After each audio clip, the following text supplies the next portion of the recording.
ओम शांति। 27 दिसंबर 2022 की बाबा की साकार मुरली है। आज बाबा कहते, मीठे बच्चे, तुम्हें अभी ज्ञान का तीसरा नेत्र मिला है।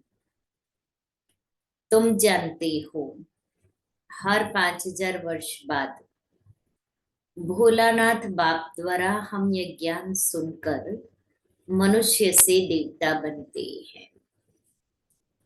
प्रश्न है, ज्ञान की धारणा न होने का मुख्य कारण क्या है?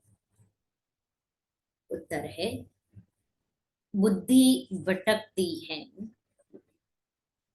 एक के साथ पूरा योग नहीं, देही अभिमानी नहीं बने हैं, इसलिए धारणा नहीं होती। बाबा कहते, बच्चे फैमिलियरिटी में नहीं आओ। एक दो के नाम रूप को मत याद करो। एक बाप दूसरा न कोई, ये पाठ पक्का कर लो। दूसरों के पिछाड़ी न पड़ो, बाप से राय लेते रहो। इससे तुम दुख से लिबरेट हो जाएंगे, धारणा भी अच्छी होगी। गीत है, भोलेनाथ से निराला कोई और नहीं। ओम शांति। भोलानाथ है देने वाला। भोलानाथ शिव बाबा को ही कहते हैं। भोलानाथ होकर गया है और बरोबर बिगड़ी बनाकर गया है। आदि मध्य अंत का राज बताकर गया है, इसलिए भगत भागते हैं। तुम जानते हो, जिस भोलानाथ का गायन है, जो बिगड़ी को बनाने वाला है, वह हमारे सम्मुख बैठा है। भगत भगवान को याद करते हैं, उनकी महिमा गाते हैं और बाप अपना पार्ट बजा रहे हैं। बाप ने ही आकर अपना परिचय दिया है बच्चों को। बच्चों की बुद्धि में बैठा है कि बाबा जो समझाते हैं वह बरोबर कल्प कल्प समझाते हैं। कल्प कल्प आकर पति दुनिया को पावन बनाते हैं। अभी बना रहे हैं। बहुतों को अभी पता पड़ा है। अभी बहुत है जिन्हों को पता नहीं है। वर्षा लेने वाले होंगे तो कल्प पहले माफिक आकर वर्षा लेंगे। तुमको पहले थोड़ी ही यह मालूम था कि बाबा आकर वर्षा देंगे, अभी मालूम पड़ा है। बरोबर भक्तों का रक्षक है।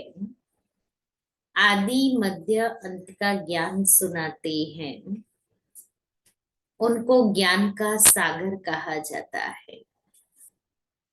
दिल से लगता है बरोबर यह वही है जो भारत में आकर जन्म लेते हैं। इनका अलौकिक जन्म गाया हुआ है। भारतवासियों को आकर पतित से पावन बनाते हैं। पतित मनुष्य जो बुलाते हैं, वह जरूर समझते होंगे हम पावन थे, अब पतित बने हैं, फिर पावन बनना है। अभी बाप द्वारा तीसरा नेत्र मिलने से तुमने ये सब कुछ समझा है। तुम बच्चों का सारा दिन विचार सागर मंथन चलता रहेगा। सतयुग में पावन कौन थे? बरोबर देवी देवता ही थे। उस समय कोई और धर्म नहीं था। देवताओं के चित्र भी है और कोई नाम नहीं लेंगे। ऐसे नहीं कहेंगे कि चित्र है। जब रियल में हुए थे तभी तो चित्र बनाते हैं ना। श्री लक्ष्मी देवी, श्री नारायण देवता। अभी वह नहीं है। जब वह थे तो और कोई धर्म नहीं था। तुम बच्चों की बुद्धि में है कि बाबा हमको सत्य कथा सुनाते हैं,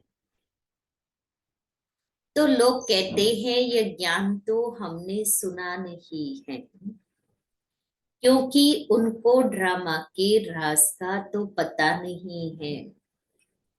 तुम कहेंगे यह तो कल्प कल्प तुम सुनते आए हो, क्या 5000 वर्ष पहले नहीं सुनाया था? फिर यह क्यों कहते हो कि आगे कभी नहीं सुना है? कल पहले जिसने सुनाया था उन द्वारा तुम अभी सुन रहे हो। अच्छी रीति समझाना चाहिए। तुमने तो 5000 वर्ष पहले भी यह ज्ञान सुना था ना। देवताओं को 5000 वर्ष हुए। उन्हों को मनुष्य से देवता किसने बनाया? अभी भी वही बाप फिर से बनाएगा। 5000 वर्ष बाद फिर से बाप को आना पड़ेगा। रावण द्वारा पतित बने हुए को पावन बनाने। इसलिए हमारा गीत भी है ना, धरती को आकाश पुकारे, तुमको आना ही होगा, आना ही होगा। तो बाबा को हर कल्प के अंत में आना है, फिर से पावन बनाने। रावण द्वारा पतित बने हुए को पावन बनाने। History geography must repeat. यह भी समझ में आता है कि हिस्ट्री रिपीट होती है। सत्युग के बाद त्रेता, त्रेता के बाद द्वापर, द्वापर के बाद और कलयुग के बाद संगम। चक्र लगाती है। अभी कलयुग का अंत है। एक तरफ विनाश ज्वाला खड़ी है, दूसरी तरफ बाबा यहाँ आए हैं नई दुनिया स्थापन करने अर्थ। यह वही महाभारत लड़ाई है। समझते हैं इससे विनाश हो जाएगा मनुष्यों की दुनिया का। यह सबको समझ में आता है। पुरानी दुनिया का विनाश देखने में आता है। यह महाभारी महाभारत लड़ाई 5000 वर्ष पहले भी लगी थी। कोई लाखों वर्ष की बात नहीं है। यह भारत ही स्वर्ग था। इन देवताओं का राज्य था। ये सत्युग के मालिक थे। चित्रों पर भी अच्छी रीति समझाना पड़ता है। इसलिए ही यह लक्ष्मी नारायण आदि के चित्र बनाए हैं। यूं लक्ष्मी नारायण के चित्र तो भारत में ढेर है। फिर हम बनाते हैं क्यों? हम अर्थ सहित बनाते हैं। इनमें पूरा ज्ञान है। मनुष्य तो मूंझे हुए हैं, इसलिए समझाया जाता है सत्युग में इन्हों का राज्य था। बहुत थोड़े मनुष्य थे। जो होकर गए हैं वही फिर पुनर्जन्म ले पावन से पतित बनेंगे। यह दुनिया ही तमो प्रधान है। फिर पावन बनना है। समझानी तो बहुत सहज है। बाप कहते हैं मैं तुमको 5000 वर्ष पहले की कहानी सुनाता हूँ। लॉन्ग लॉन्ग एगो, बहुत समय पहले की है ना। मनुष्य तो ज्यादा से ज्यादा 200 300 500 वर्ष की कहानी सुनाएंगे। उससे आगे की कहानी तो पता ही नहीं होती।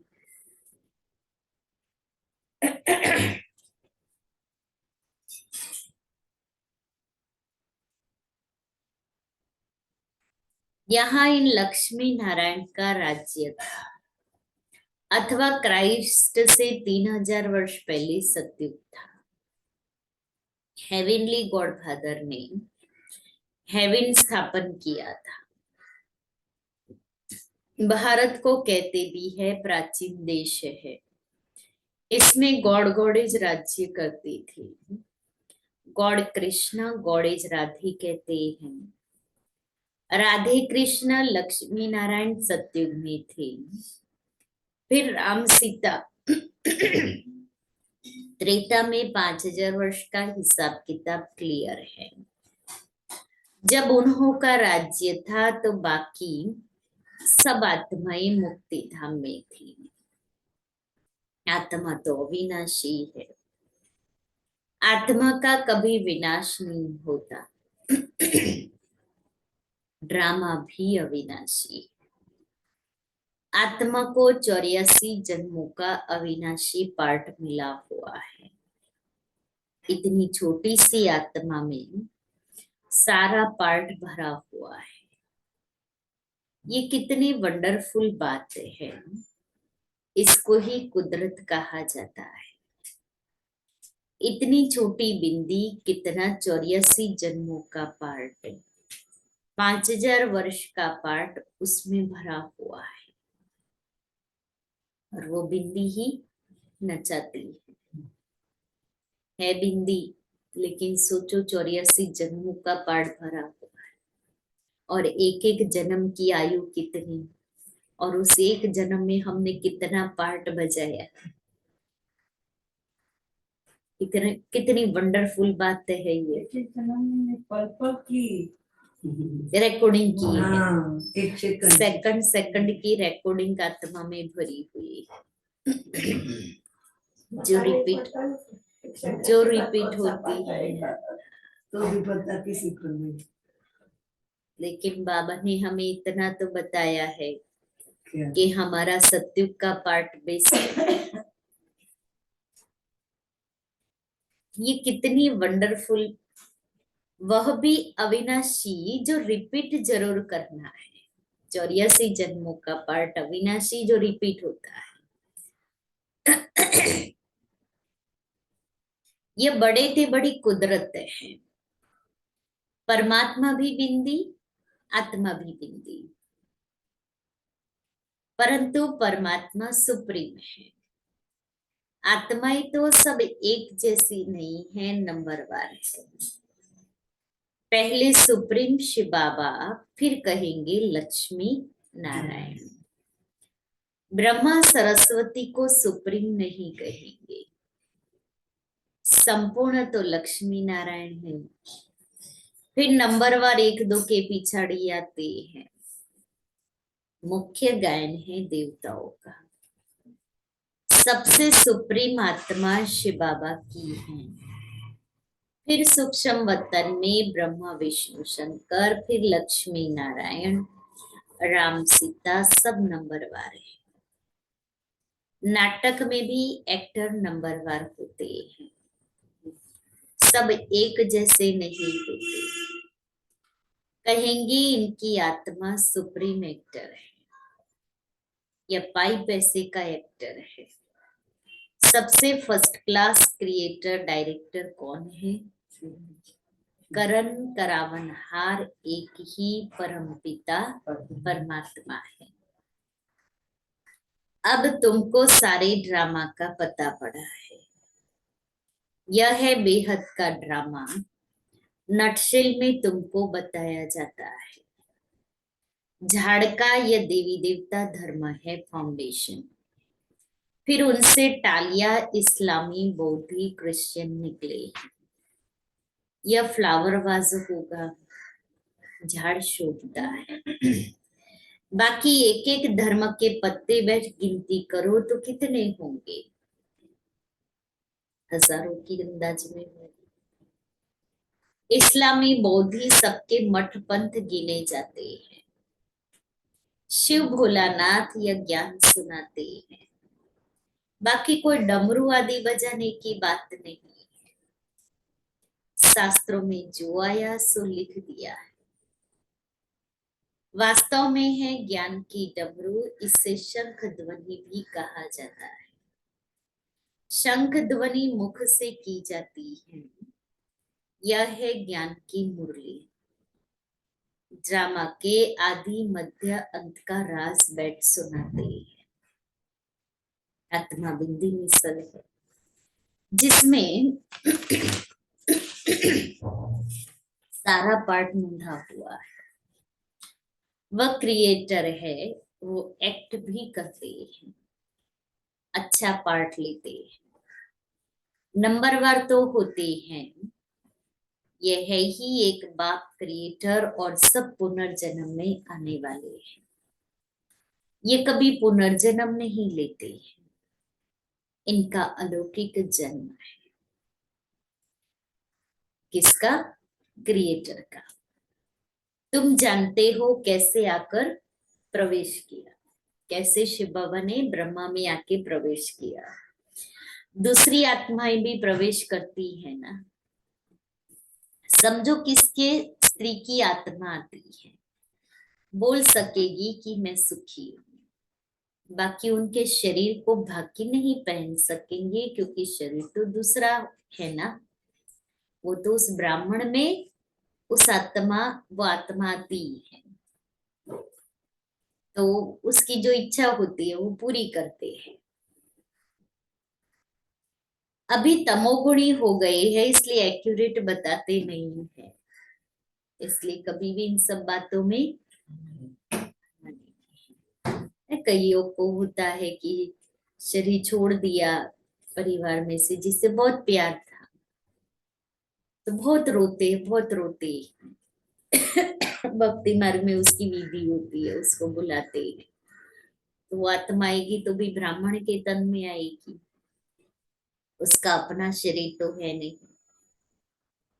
फिर पूछते हैं आपकी कोई इच्छा या आपको कुछ चाहिए तो बोलो, जो कुछ देते वो ब्राह्मण को मिलता है। इसलिए हमें इन सब बातों में नहीं जाना है। तो इसलिए बाबा ने कहा तमोगुणी हो गए इसलिए एक्यूरेट बताते नहीं है। आत्मा क्या चीज है, कैसे आती जाती है, यह ड्रामा में पहले से ही नोट है। ऐसे नहीं आत्मा निकलकर यहाँ आती है वह मर जाती है, नहीं। बाप कहते हैं यह मनोकामना पूर्ण करने के लिए साक्षात्कार कराता हूँ जो ड्रामा में नूद है। सो होता है सेकंड पास हुआ ड्रामा में नूद है। ये बेहद का नाटक है। बाप बिंदी है, बिंदी को भोलानाथ कहते हैं। कितना वंडर है। बाप भी कहते हैं मुझ बिंदी में कितना पार्ट है। यह बातें नए कोई की बुद्धि में बैठ न सके, पुरानों से भी कितनों की समझ में नहीं आता है, तो किसको समझाने में मूंझते हैं। जैसे रेडियो में कोई बात करने में मूंझते हैं, ऐसे किसी को समझाने में भी मूंझते हैं। इसमें मुरली बड़ी फुर्ती से चलानी है, वो पढ़कर सुनाते हैं। यह है ओरली। बाबा भी सब कुछ ओरली सुनाते हैं। शिव बाबा कोई शास्त्र बैठ करके नहीं सुनाते, पढ़ करके। बाबा की मुरली भी ओरली चलती है। तुम्हारी बुद्धि में धारणा हो रही है, कल्प पहले भी तुमने धारणा कर बहुतों को सुनाया है। फिर वह ज्ञान खत्म हो गया, अब फिर रिपीट होना है। यह ज्ञान कोई साधु संत की बुद्धि में नहीं है, वह परमात्मा को नहीं जानते। वह कह देते आत्मा परमात्मा में मिल जाएगी। मिलेगी फिर कैसे? कैसे मिलेगी? अभी तुम्हारी आत्मा जानती है कि हमारा बाप आया हुआ है, हमको नॉलेज दे रहा है। फिर हम बाबा के साथ घर जाएंगे। चलो अभी घर को याद करो, पहुंच जाओ। 1 सेकंड में अपने घर।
शांति।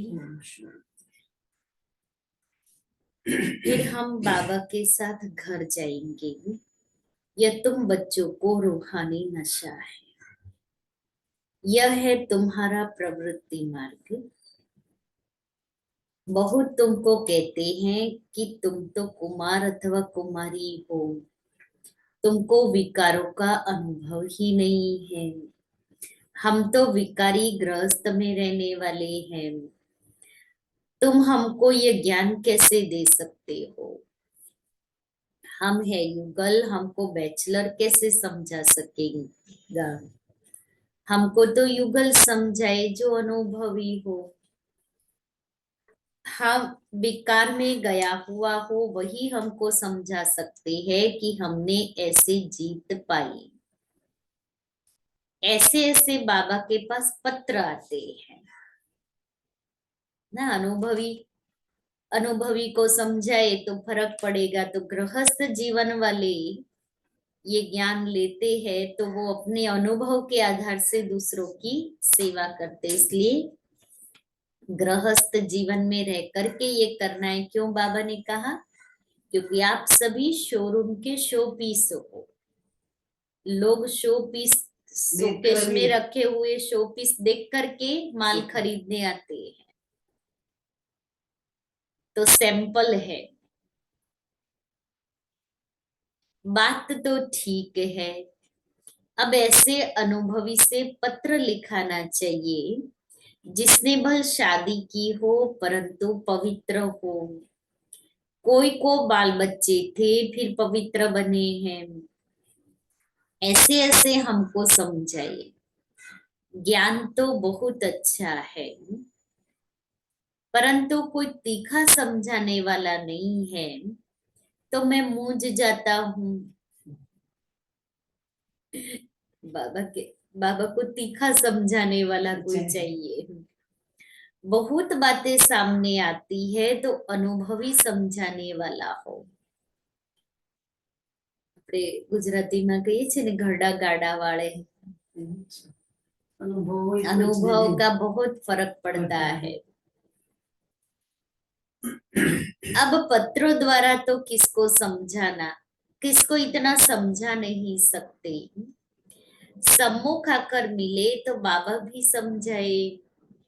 ऐसे ऐसे बहुत युगल है जो अपना अनुभव सुना सकते हैं कि हम ऐसे प्रवृत्ति में रह श्रीमत पर पूरा पूरा पालन कर रहे हैं। खान पान की भी पूरी परहेज रखते हैं। पवित्रता उसके साथ साथ खान पान की भी परहेज। कोई समझाने वाला ठीक नहीं है तो मूंझ पड़ते हैं। सर्विस के लिए बुद्धि चलनी चाहिए। देही अभिमानी भी बनना है। कोई भी फैमिलियरिटी में नहीं आना चाहिए। मेहनत लगती है, माया घड़ी घड़ी फंसा लेती है।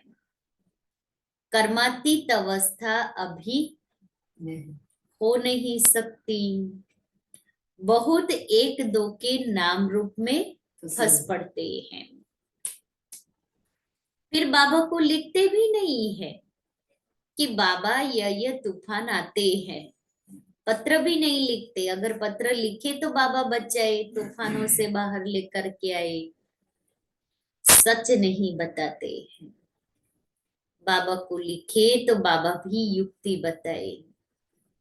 कोई कोई सच लिखते हैं। शिव बाबा तो सब कुछ जानते हैं, समझाते हैं। अगर ऐसी कोई चलन चली तो धर्मराज द्वारा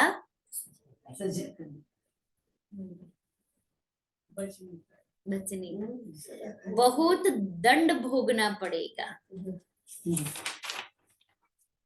सारा दिन ख्यालात चलते रहते हैं। सेंटर पर आते हैं, कहते हैं फलानी बहुत अच्छा समझाती है। मुख से तो ऐसे कहेंगे परंतु अंदर शैतानी भरी पड़ी होगी। बाहर से ये कहेंगे लेकिन अंदर में बुद्धि विशियस होगी। यहाँ तो एक के साथ योग चाहिए। वो बहन अच्छा समझाती है तो उसको ऐसा किसने बनाया? तो बुद्धि को बहन में फंसाना है या फिर बाबा में फंसाना है? बाबा में। बाबा ने उसको ऐसा बनाया है। अगर बाबा ने नहीं बनाया होता तो वो इतना अच्छा नहीं समझा सकती। तो ये देन बाबा की है। बाप के सिवाय दूसरा न कोई। क्यों दूसरों के पीछे पड़े? धारणा नहीं होती है तो जरूर कहाँ बुद्धि भटकती है। फिर राय भी नहीं पूछते हैं, डरते हैं कि बाबा मना करे और हमें तो करना है तो क्या करें, इसलिए डरते, बाबा से पूछते भी नहीं। बाप कहते हैं मामे कम याद करो। इस याद से ही तुम्हारे विकर्म विनाश होंगे। दुख से तुम लिबरेट हो जाएंगे। मुक्ति तो सब मांगते हैं। मुक्त होते हैं दुख से फिर सुख में आएंगे। जीवन मुक्ति सबके लिए है परंतु मुक्ति में जाकर फिर जीवन मुक्ति में आना है। अच्छा, मीठे मीठे सिकीले थे बच्चों प्रति माता पिता बाप दादा का याद प्यार और गुड मॉर्निंग। रूहानी बाप की रूहानी बच्चों को नमस्ते। हम रूहानी बच्चों की रूहानी बाप दादा को याद प्यार गुड मॉर्निंग और नमस्ते। सार है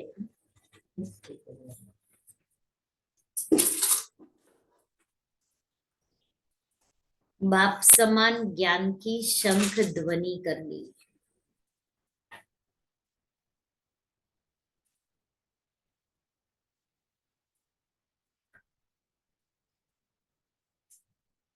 सिर्फ पढ़ करके नहीं सुनाना है,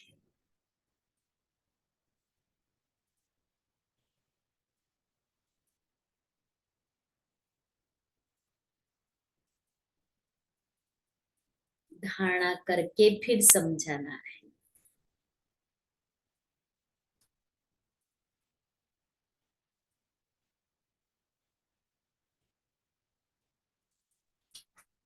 दूसरा है खान पान की बहुत परहेज रखनी है।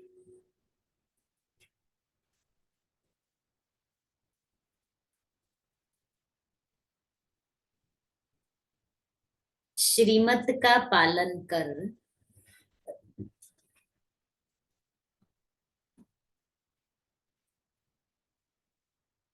प्रवृत्ति में रहते हुए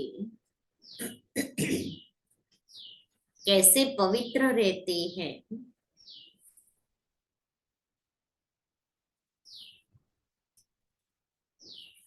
यह अनुभव दूसरों को सुनाना है।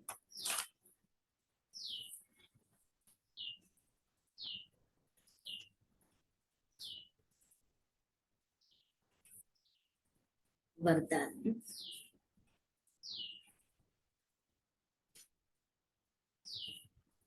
साधन व सेल्वेशन के प्रभाव में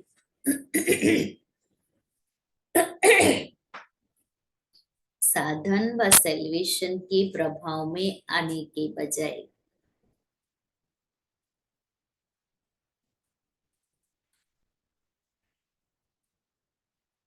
प्रकृति को दासी बनाने वाले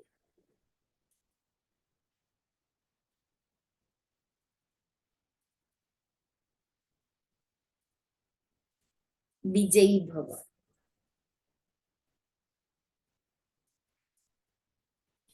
कभी भी योगी पुरुष व पुरुषोत्तम आत्माएं प्रकृति के प्रभाव में नहीं आ सकते। ये शरीर रूपी प्रकृति भी और स्वभाव संस्कार की प्रकृति भी और 5 तत्वों की प्रकृति भी कोई भी प्रकृति के प्रभाव में नहीं आएंगे। आप ब्राह्मण आत्माएं पुरुषोत्तम और योगी आत्माएं हो।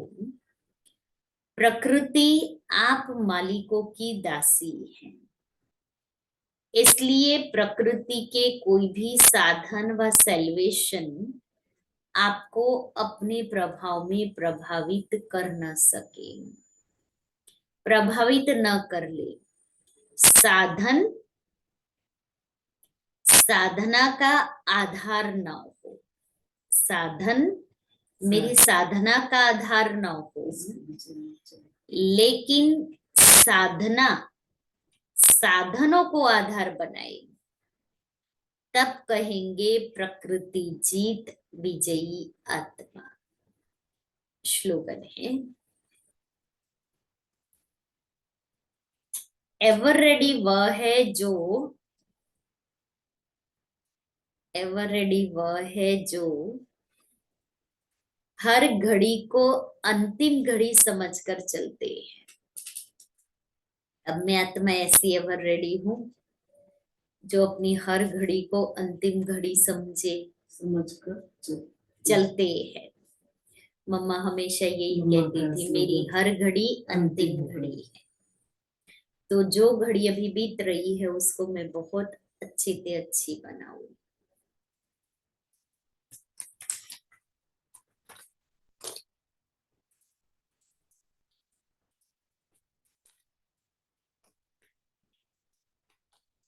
आज का स्वमान है मैं सपूत हूँ। अभी मेजोरिटी पॉइंट को पॉइंट रीति धारण करते हैं, वर्णन करते हैं, लेकिन जो पॉइंट को स्वरूप में लाएंगे तो वर्णन करने के बजाय साक्षात्कार मूर्त बन जाएंगे। तो यही पुरुषार्थ करते चलो। वर्णन करना तो बहुत सहज है, मनन करना भी सहज है। जो मनन करते हो, जो वर्णन करते हो, वह स्वरूप बन अन्य आत्माओं को भी स्वरूपों का अनुभव कराओ।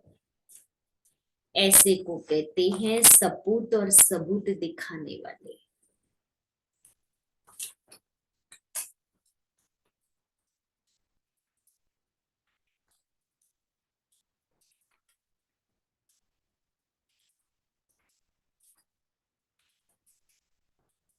बाप दादा अव्यक्त इशारे हैं। बाप दादा एक तो चाहते हैं सच्चे दिल, साफ दिल का स्नेह। भोलानाथ बाप सच्ची दिल पर बहुत सहज राजी हो जाते हैं। जब भोलानाथ राजी तो धर्मराज को भी बाय बाय करके चले जाएंगे। वह भी आप बाप समान बच्चों को नमस्ते करेगा, झुकेगा। आप ऐसे बाप के प्यारे हो, लेकिन सिर्फ चेक करना है, कोई स्नेह में लीकेज तो नहीं है। अपने देभान व दूसरे की कोई भी विशेषता के प्रभाव की लीकेज खत्म। खुद भी देभान से परे हो जाए और दूसरों की भी कोई भी विशेषता के प्रभाव में नहीं आए, वो भी लीकेज है तो खत्म कर दे।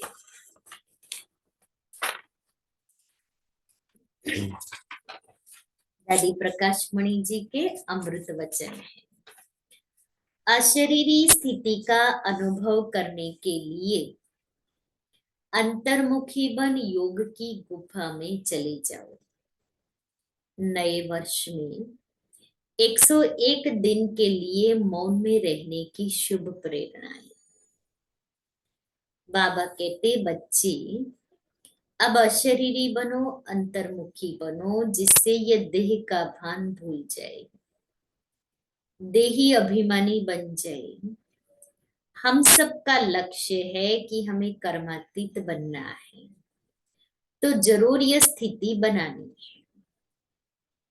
जैसे साकार बाबा ने इसी अभ्यास से संपूर्णता को प्राप्त किया। कौन सा अभ्यास? अशरीरी, अंतर्मुखी। इसी अभ्यास से संपूर्णता को प्राप्त किया। जब भी बाबा के कमरे में जाओ तो ऐसे लगता कि बाबा इस देह से परे हो बैठा है।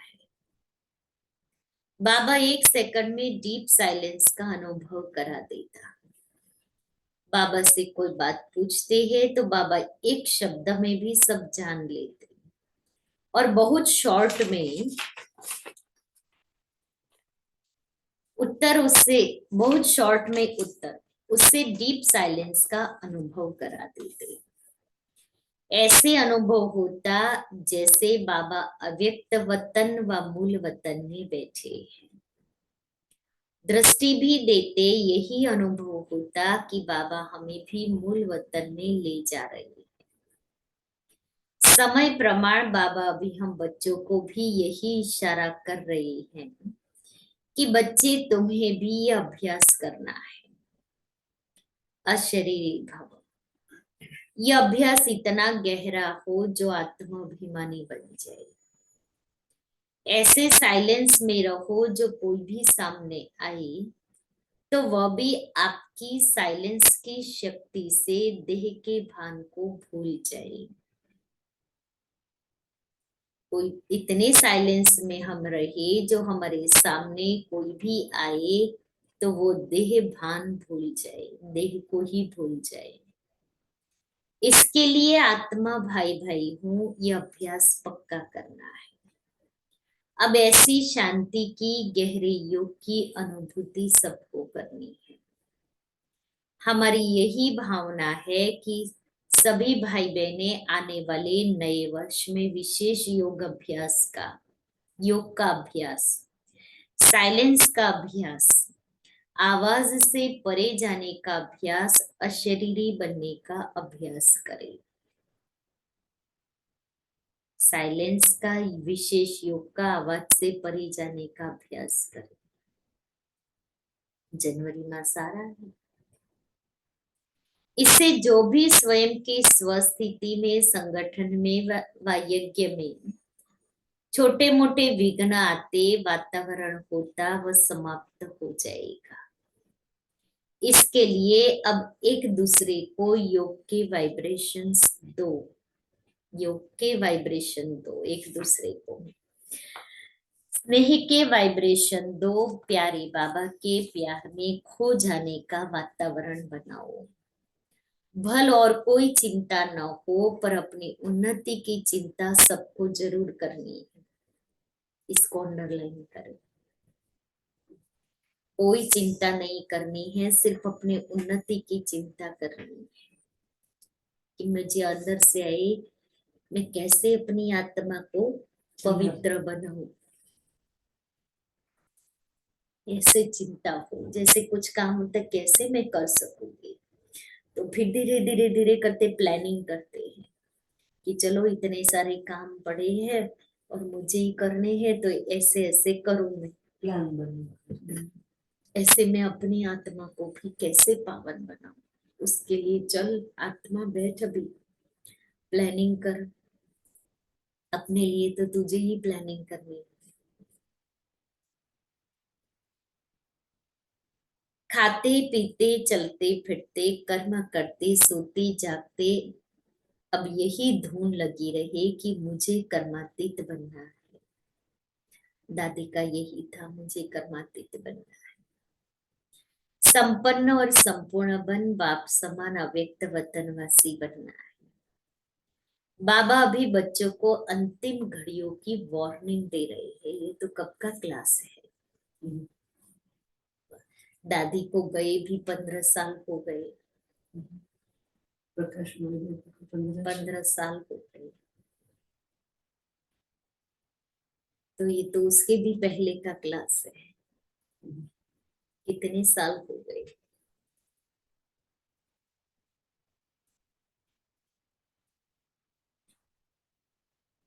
यह अंतिम पुराने शरीर भी कब तक, यह पुरानी दुनिया भी कब तक। तो पर चिंतन में, तेरी मेरी बातों में अब टाइम वेस्ट नहीं करना है। हम सब बाबा तेरे पर बलिहार हो गए, तो हमारे लिए ये पुरानी दुनिया मरी पड़ी है। न हम दुनिया के हैं, न हमारी दुनिया, न दुनिया हमारी है। हम दुनिया को पैगाम देने वाले पैगंबर हैं, और कोई से किसी भी प्रकार का बंधन नहीं है। सभी को पैगाम देना, संदेश देना, बाबा ने हम बच्चों को ये सेवा की ड्यूटी दी है। लेकिन स्वोन्नति के लिए बाबा ने कहा है, हे बच्चे तुम हो बेहद के वैरागी, बेहद के त्यागी और बेहद के तपस्वी। तुम राज ऋषि, राजयोगी हो। तुम बाबा, एक बाबा के सिवाय तुम्हारा कोई नहीं। बाकी कल सुनेंगे। तो दादी ने क्या पक्का कराया, बाबा की मुरली में बाबा ने क्या कहा, पढ़कर नहीं धारण कर। ओरली सुनाना। बाबा तो यहाँ सब ओरली सुनाते हैं। नाम रूप की बीमारी में नहीं फंसना है, श्रीमत पर चलना है, खान पान की परहेज रखनी है। ऐसे युगल तैयार हुए जो युगल युगल को समझाए। सैंपल शोपीस के सैंपल बाबा ने बनाए हैं। सबसे बड़े श्री बाबा, सबसे बड़े शिव बाबा है। 84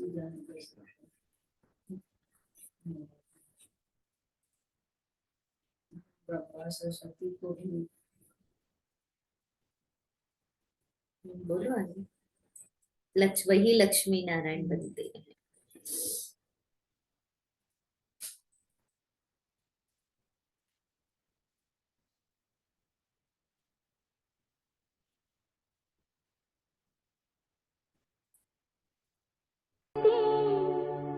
स्वप्नलोक की परियां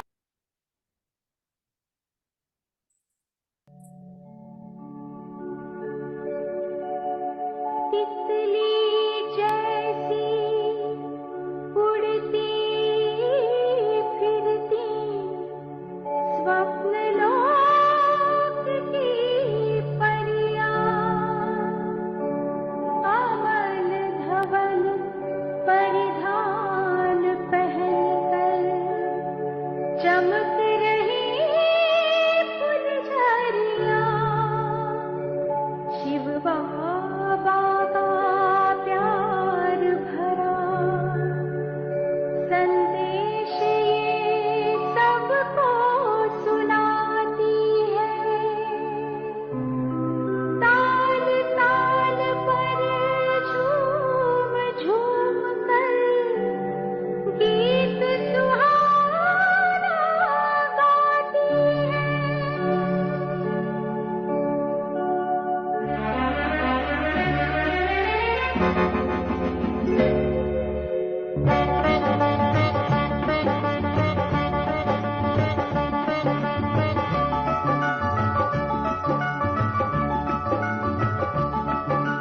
समय का पंछी उड़ता जाए सबको ये पैगाम सुनाए समय का पंछी उड़ता जाए सबको ये पैगाम सुनाए हर पल की जो कीमत समझे हर पल की जो कीमत समझे अपना जीवन सफल बनाए उड़ता जाए सफल बनाए उड़ता जाए सफल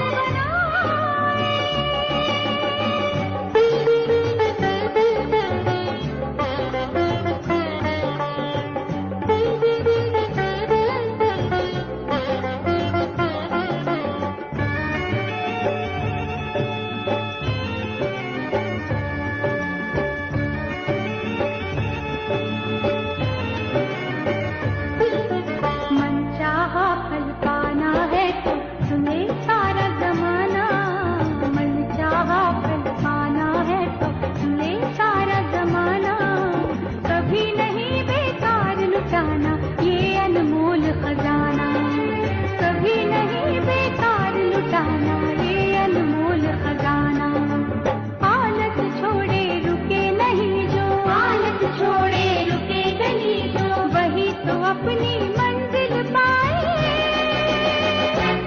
उड़ता जाए सफल बनाए उड़ता जाए सफल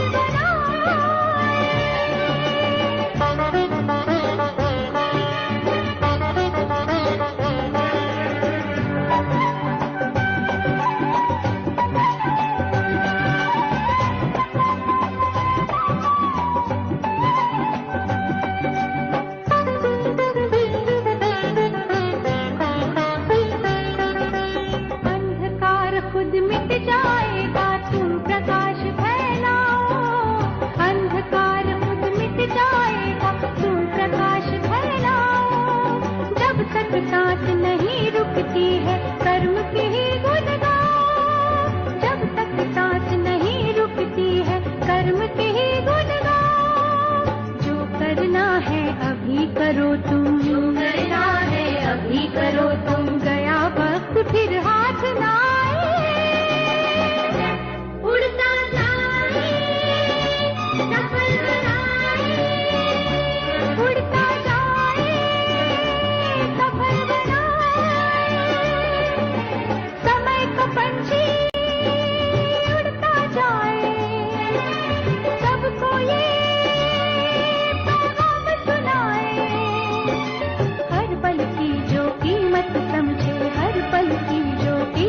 समझे, अपना जीवन सफल बना